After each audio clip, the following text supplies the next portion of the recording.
Okay, so this is our Trotline box video. So how I do it is basically you want 4 boards that are pretty close to the same thickness. Not all boards are exactly perfect. You just want them pretty close. And of course, like I said, we've got our holes pre-drilled and countersunk here on each end. These are used boards, guys, so yours will look a lot better than this. These are also painted. But anyway, you don't have to paint them. But anyway, they're all the same length. They're all square on each end. That's important. So this is what I do. Hey guys, this isn't rocket science. It takes 8 screws to put a box together. So I get my screws out, get my drill. And what I like to do is just go ahead and get them all started. Put 2 in the end of each board here.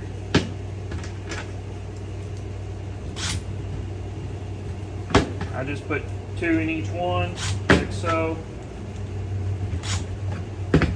And I've built a bunch of these over the years, so I know this works out. So, and then basically what you want to do is, pick what edge is going to be your bottom. You know what I'm saying? And it doesn't much matter, but you want a pretty good square surface on the top of the box because of the rubber that we use. But honestly, it doesn't matter that much. And if you cut these square, really good and square, you're not going to have any issues at all. What I do is I just flush them up. And you'll see that the screws coming out are in the bottom here. Let me screw this together and I'll hold it up so you can see it a little better. There you go. You don't have to really suck them down too hard. So there you go. So this is the joint. So there's your 2 screws for your next board. Here was the first 2. We put those in. It's butted, right? It's overlapped. See how that is? There's the seam right there. Okay, now we'll move on. And you can use a square if you want to put these together, but I find it doesn't really matter. You're not going to get them perfectly square, which is okay because they don't have to be. As long as your flush right here are pretty close. You can see this one is, let me see if I can figure out how to show that. You can see this one's just a smidge high on this end. And that's okay. You're going to have that just because you're working with boards. No boards are perfect. They all have a little bit of a crown in them or a bow, and these are really bad. So,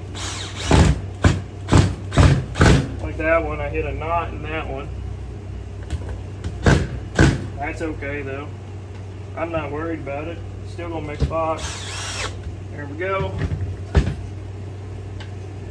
So this is the one that, it's not that it's hard to put together, it's just a little bit more challenging because it is the last board. Well, usually on the last one I'll take it and I'll see if I can flush it up the best I can. And then bam, there you go. So there's your box. And you can see how this is, this board runs over and this one's screwed into this one. So this one runs over, you got 2 screws going this way, runs down, got 2 screws going that way. This just works out so that you can cut them all the exact same length and it works out pretty good. And they're not gonna set perfectly flat. You see that one there's got a little rock to it. That's okay. We're not building spaceships here. Not everything's got to be perfectly square, but it is really close to perfectly square. You can see this corner here is a little bit off, but hey, you can always rack them a little bit, and whenever you put the bottom on, you can square that up even better to a certain extent.